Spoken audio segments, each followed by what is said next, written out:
आज एक दिलचस्प घटना के ऊपर चर्चा करेंगे। यह है कि हर जगह में रामायण और महाभारत और दूसरे पुराण में हम देखते हैं कि राजा लोग जो है वो जाते हैं मृगया करने के लिए, और शब्दभेदी बाण का भी जिक्र होता है।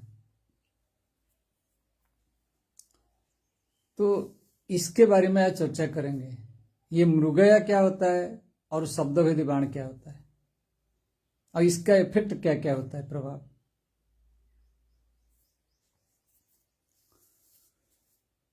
राजा जो लिखा गया है बोला गया है कि मृगया में जाते हैं, तो मृगया मतलब यह नहीं है कि कोई पशु का शिकार करने जाते हैं।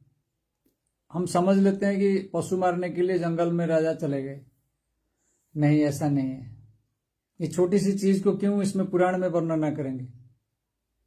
कोई पशु हत्या करने के लिए जंगल में जा रहा है, बहुत बड़ा राजा है, उसके नाम पे क्यों ऐसे चीज थोपेंगे। सोचिए इसको। तो यह जंगल मतलब वनस्थ मतलब अकेला, एलोननेस। तो अकेला जब कोई साधना करता है साधक, यहां राजा मतलब साधक। इसलिए गीता में भी राज विद्या राजगुह्य जो बोला गया है, तो राजाओं का विद्या है साधना।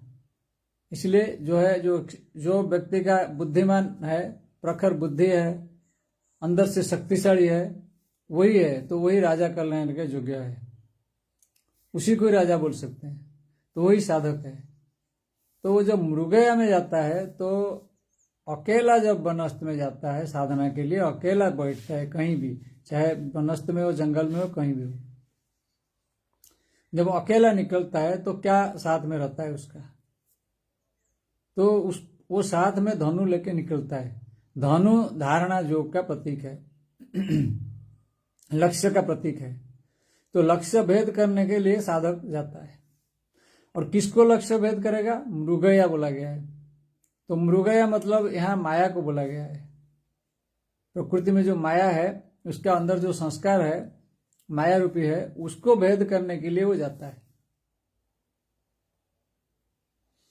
तो उसको जब हम उदाहरण लेंगे, जैसे राजा दशरथ मृगया के लिए गए, और करे क्या कि जो है उनको जो शब्द आया वो शब्दभेदी बाण चलाए, और शब्दभेदी बाण चलाए तो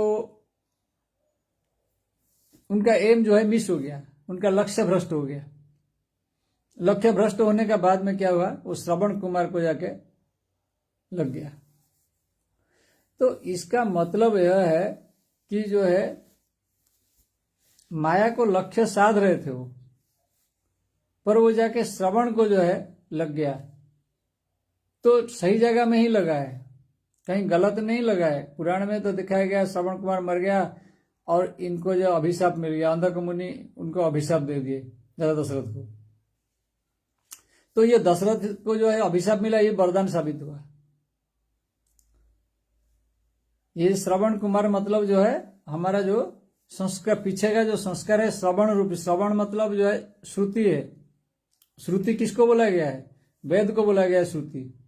तो यहाँ पे जो श्रुति है, यानी जो हमारा अंदर जो ज्ञान है, जो संस्कार पड़ा हुआ है, उसी को श्रुति बोला गया, श्रवण बोला गया। तो उस पे लग गया, तो इसका मतलब संस्कार का ऊपर आघात कर दिया। जब संस्कार का ऊपर आघात किया तो उसका रिएक्शन आया। जो रिएक्शन आया वो आया अंधक मुनि से। अंधक मुनि मतलब अहंकार, अंधा है, अहंकार अंधा है। तो वो जो है अभिशाप दे दिया, यानी वो जो है उल्टा पट्टी पढ़ा लिया है। तो जो उल्टा पट्टी पढ़ा है वो सीधा लग गया, यानी वो अभिशाप दिया कि तुम्हारा मृत्यु भी ऐसे ही होगा, तुम भी अपना पुत्र को ही झुरोगे, यानी जो पुत्र शोक में तुम विरह भोगोगे। तो फायदा हुआ उनके लिए, क्योंकि उनका पुत्र कोई साधारण पुत्र नहीं था, वो तो राम भगवान थे। तो भगवान का नाम लिया, वो मोक्ष हो गया। तो ये ही उपाय है मोक्ष में जाने का, एक उपाय ये दिया हुआ है। तो ये धनु जो है ये प्रणव का प्रतीक है, ओंकार का प्रतीक है, तो इसको साधना में यूज करते हैं, लक्ष्य का रूप में यूज किया जाता है, तो यही लेके पहुंचा देता है लक्ष्य तक। तो ये घटना जो है, रामायण का घटना जो है दशरथ का साथ हुआ। भगवान राम के साथ भी यही घटना आगे चल के रिपीट हुआ है। जब माता सीता बोलते हैं कि मुझे चाहिए स्वर्ण का हिरण चाहिए, गोल्डन डियर, तो भगवान श्री राम भी उसके पीछे भागते हैं। तो वो भी मृगया ही है शिकार करने के लिए, माया मृग का शिकार करने के लिए, क्योंकि सोने का तो मृग होता ही नहीं। तो अल्टीमेटली क्या होता है, उनको भी एक तरह का अभिशाप जैसा ही मिल जाता है, एक तरह का कठिनाई मिल जाता है उनके सामने। वही में मोक्ष के लिए साहाय्य करता है, क्योंकि क्या होता है ना, मरीच जो है त्राही लक्षण ऐसे बोलता है।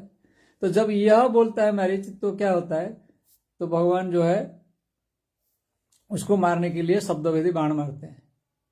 तो वह तो खत्म हो जाता है, लेकिन मरने से पहले ये जो बात बोल दिया, यह बात जो है सुनाई दिया माता सीता को, तो बात वही हो गया।